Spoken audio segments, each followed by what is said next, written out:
So I've been vlogging since maybe 4 years ago. And one of my triggers would be like when my kids interrupt me while I'm talking. So if I'm like explaining things like this, I get really, really annoyed and I snap.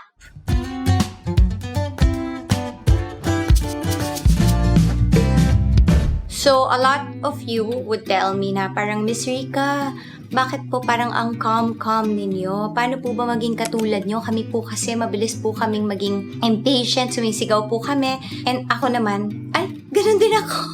Hindi nyo lang nakikita, Rica explodes. And of course, we all feel bad when we do, right? Kahit naman tayo when we are on the receiving end, we know that being snapped at, shouted at, is not something that's nice. It's a shameful experience. It's not supposed to be the way to deal with problems. It's just not an ideal response.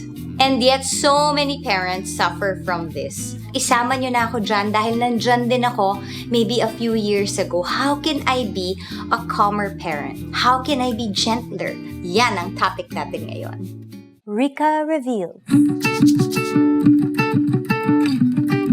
To this day, I still find myself shouting, although much less than how I was before. I later on corrected a lot of these things, a lot of the ways that I thought were good for my children.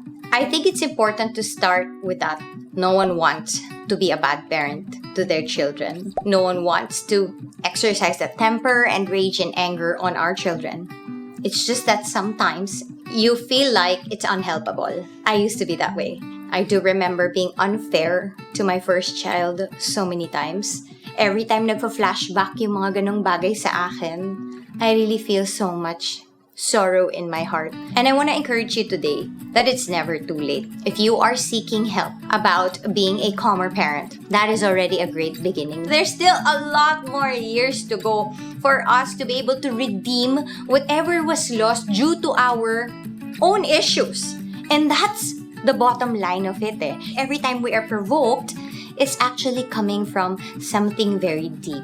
It's actually issues inside of us na hindi natin na-resolve. Yun na muna, acknowledgement na gusto kong magbago at may mali sa akin.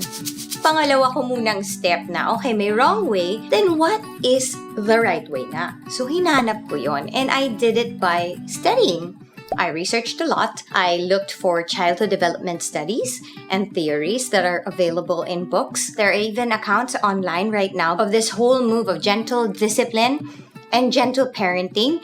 Marami na pong sinishare na free resources online that would tell us not only what is wrong about what we're doing, but also what you can do instead.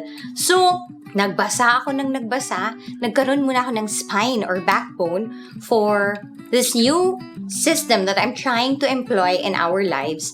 Inintindi ko muna. Psychiatrists, psychologists, the whole medical field, just really studying and observing the development of a human being versus culture. Culture kasi, yan po yung mga kinalakihan natin na nung bata ka, ganito ka pinalaki. So, more often than not, yun yung nadadala mo sa pagpapalaki ng mga anak mo. I'll give you one specific example. Pagka magulo ang mga bata, sa labas, super rowdy, super ingay. I've become very, very anxious because I'm like, kids are not supposed to be holding babasagin. Kids are not supposed to be writing on walls. Kids are not supposed to be running around. And then I read up on these things, like childhood development studies, and realize that kids are kids. And they really are in that stage where they need to exercise all of that energy for their own development. It's not a wrong thing. It is actually a great thing if they keep moving because this is what kids need. But see, what I'm trying to point at is I get triggered because I think it's wrong. Because I thought growing up na pag makulit ka at malikot ka, mali ka na bilang bata. Pwede natin silang pagsabihan. But see, that tweak in our mindset of mali ba to o hindi or normal lang to at kailangan lang natin silang i-ask for cooperation. That tweak in our minds will help us have the right posture of the heart. So the first that I said was to know that you're wrong. Second, to know that there is a right way. But before you even get to the right way, is to know why you should be doing that right way. Sabi nga nila, you cannot replace a habit or you cannot quit a habit without replacing it with another habit. So let's say when somebody is smoking for years, they would say, start chewing gum or doing something else during the times that you would smoke. So you could replace the time and that ritual of that old habit with a newer habit para kumbaga may pupuno doon sa nawala. And that's the same thing with parenting. You really cannot quit your old ways unless you actually have a new way. And what is the new and right way ba kasi? So I would like to suggest that you guys go down and look at the description box below because I've given Smart Parenting a list of the parenting books or childhood development books that I've used, and even the social media accounts that I have provided below will regularly give you methods or ways of talking to your children that would lead you to become a calmer and gentler parent. Sometimes kasi nagagalit tayo, tsaka naa-angry lang tayo pag feeling natin yung ginawa ng bata ay deliberately and intentionally wrong. But more often than not, kids just don't know any better because they're kids. And when you shift that mindset, you also begin to shift the way that you talk to them. Hindi ka na kaagad-agad magagalit na, bakit mo ginawa yan?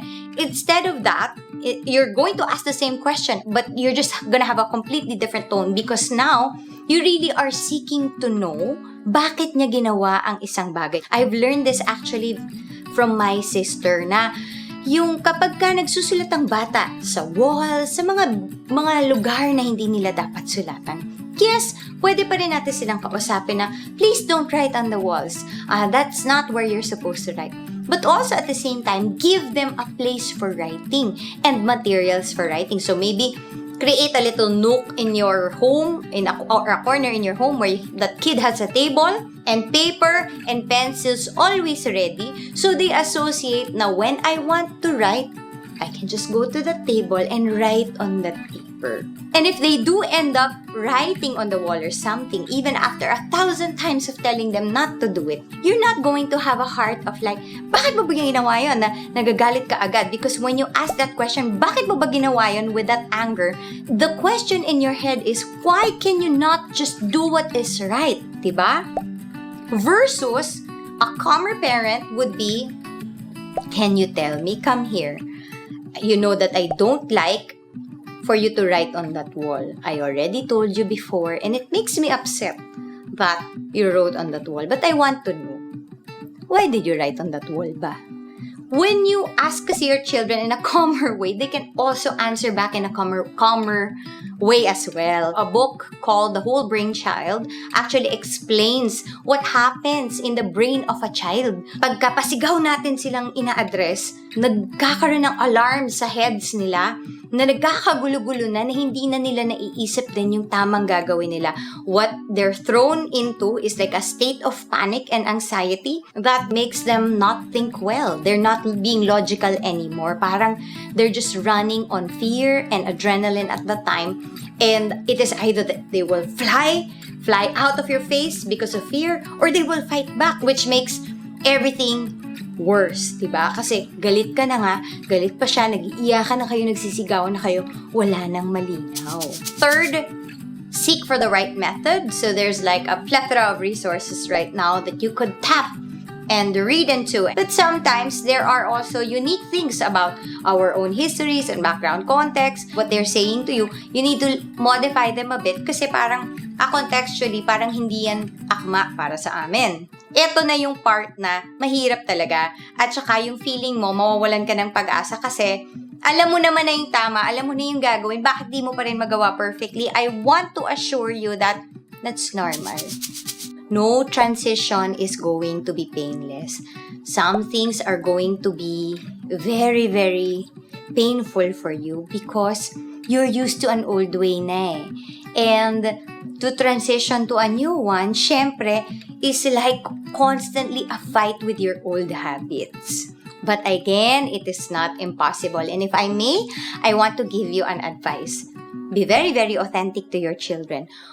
One of the methods out there na sobrang helpful for me was when I attended this seminar for RIE. So, authenticity plays out how?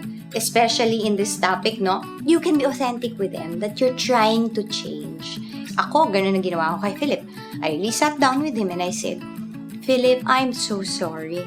There were times before that I spanked you and I shouted at you, and I know I wasn't being fair. Please forgive me for that. Please know that Mama also wants to change. But at the same time, I would like to ask patience from you because Mama is not also perfect. Please do have patience for me, but know it is in my heart that I am trying to change. Pwede ka naman talagang magtapat sa kanila at asahan ninyo na matatalino ang mga anak natin na maiintindihan nila ito. I would also like to advise you to go with a community that encourages this transformation in you. Sometimes kasi we have a hard time transitioning to a way that we know that fits our family best because all around us, iba yung paniniwala nila. You really need to find your tribe that can support you in this time of transition. That is a very important thing to look for.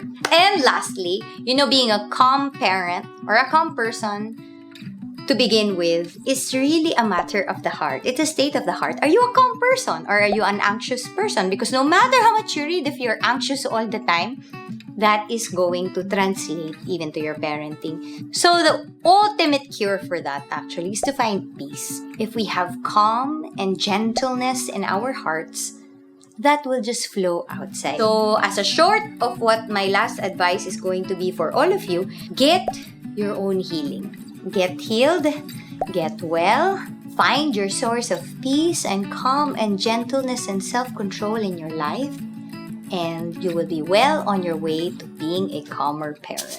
And that is it for today's Pop Rica. Medyo malaman, I'm reminding you all to check out our description box again for my recommendations when it comes, or recommendations for what you can actually read and follow, who to follow when it comes to being a gentler parent or calmer parent.